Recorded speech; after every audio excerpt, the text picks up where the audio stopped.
Hello students, welcome to my channel online classes. और आज हम लोग कक्षा 12 भूगोल और इसमें अपने अगले टॉपिक की हम लोग आज बात करेंगे। और इसमें हम लोग जनसंख्या अध्याय के बारे में पढ़ रहे थे और जनसंख्या से संबंधित इसका वितरण और इसका घनत्व तो हम लोगों ने देखा था। अब यहाँ पे आज हम लोगों को जनसंख्या वृद्धि से संबंधित कुछ पढ़ना है, तो शुरू करते हैं आज का टॉपिक और बात करते हैं हम लोग जनसंख्या वृद्धि के बारे में। तो यहाँ पे जो जनसंख्या वृद्धि है, सबसे पहले इसका मतलब समझते हैं कि किसी भी देश में या तो जन्म होगी, या तो मृत्यु होगा, या फिर प्रवास होगा। प्रवास का मतलब एक स्थान से दूसरे स्थान तक पहुंचना, उसको क्या कहते हैं? प्रवास कहते हैं। और जो जनसंख्या वृद्धि होती है, खास करके ये एक ऐसा कारक है कि किसी भी स्थान विशेष में जो भी व्यक्ति निवास करेंगे, निवास करने वाले लोगों की संख्या में कुछ परिवर्तन होता है। एक निश्चित टाइम के बीच में जो भी परिवर्तन होता है, उस परिवर्तन को हम लोग क्या कहेंगे? जनसंख्या वृद्धि कहेंगे। अब यहाँ पे ये भी ध्यान रखना है कि अब ये जनसंख्या वृद्धि प्लस में भी हो सकती है और माइनस में भी हो सकती है। आप कहेंगे जनसंख्या वृद्धि माइनस में कैसे होगी? जनसंख्या वृद्धि का मतलब एक तरह की जनसंख्या में चेंजिंग, जनसंख्या में परिवर्तन। यदि जनसंख्या बढ़ेगी तो वो प्लस में होगा, यदि जनसंख्या वहां से उतनी मात्रा से घटेगी तो वो माइनस में चेंजिंग होगी। तो दो समय बिंदुओं के बीच में किसी भी जगह में निवास करने वाली जो भी जनसंख्या है, उसमें यदि परिवर्तन हो जाता है तो उसको हम लोग क्या कहते हैं? जनसंख्या वृद्धि कहते हैं। और इसमें दो प्रकार के घटक हुआ करते हैं, जिसमें एक प्राकृतिक जनसंख्या वृद्धि होती है नेचुरल रूप से, और इसमें जन्म और मृत्यु इसमें शामिल हुआ करता है। लेकिन दूसरी क्या होती है?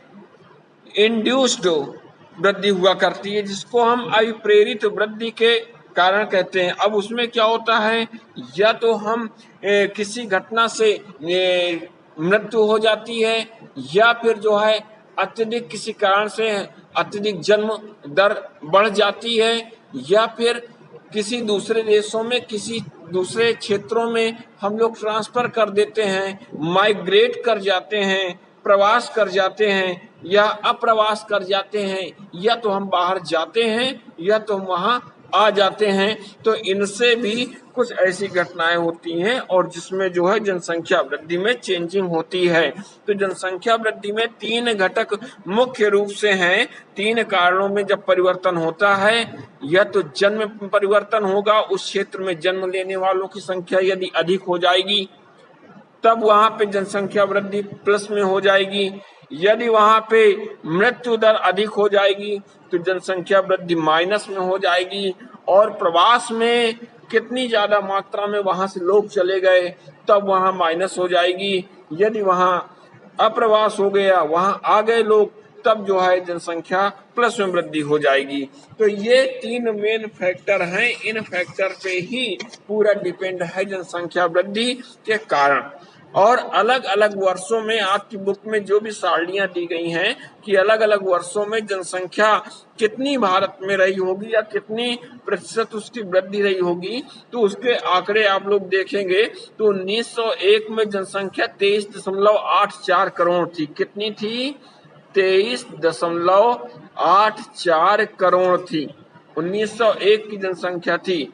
और यदि 2011 की जनसंख्या हम लोग देखते हैं तो 121.08 करोड़, 121.08 करोड़। अब सोच लीजिए इन 100 वर्षों की अवधि में जनसंख्या कितनी तेजी से बढ़ गई, कितना इसमें बढ़ गया।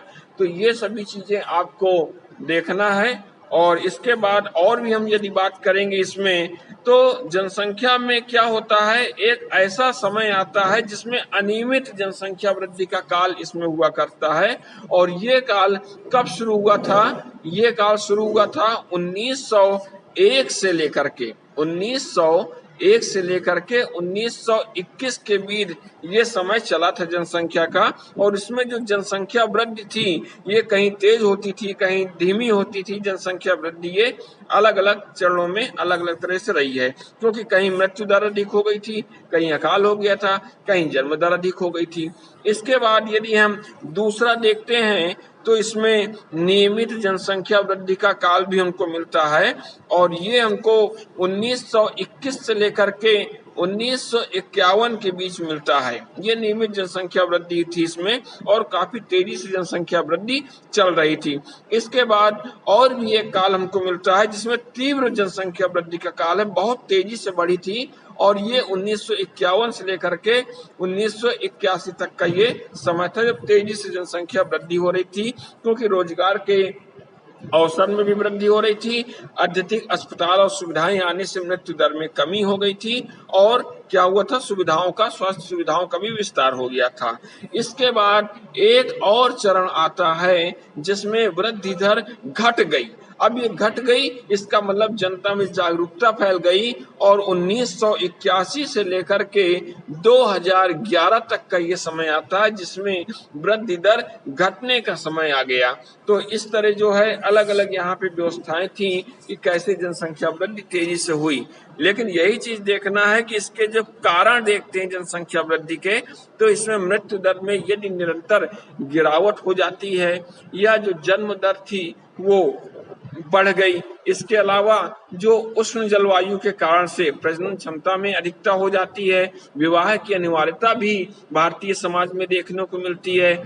इसके अलावा जो गरीब लोग होते हैं, दीन होते हैं, निर्धन होते हैं, वो सोचते हैं कि जितने ज्यादा लोग हम लोग होंगे उतनी ज्यादा कमाई होगी, उतनी ज्यादा इनकम होगी। इसके अलावा शिक्षा की कमी पड़ जाती है, या अज्ञानता लोगों की हो जाती है, और संयुक्त परिवार अपने देश में अब धीमे धीमे कम होता चला जा रहा है। तो ये सब ढेर सारे ऐसे कारण हैं जो कि तीव्र जनसंख्या वृद्धि के ये कारण हमको मिल रहे हैं। अब इन कारणों में आप लोग देखेंगे, और इसके बारे में डिटेल अपना तैयार आप लोग कर लीजिएगा सभी लोग, और इसको तैयार करने के बाद और प्रॉपर तरीके से जहां भी प्रॉब्लम हो मुझसे संपर्क कर सकते हैं आप लोग, और फिर हम लोग मिलते हैं अपने अगले टर्न में।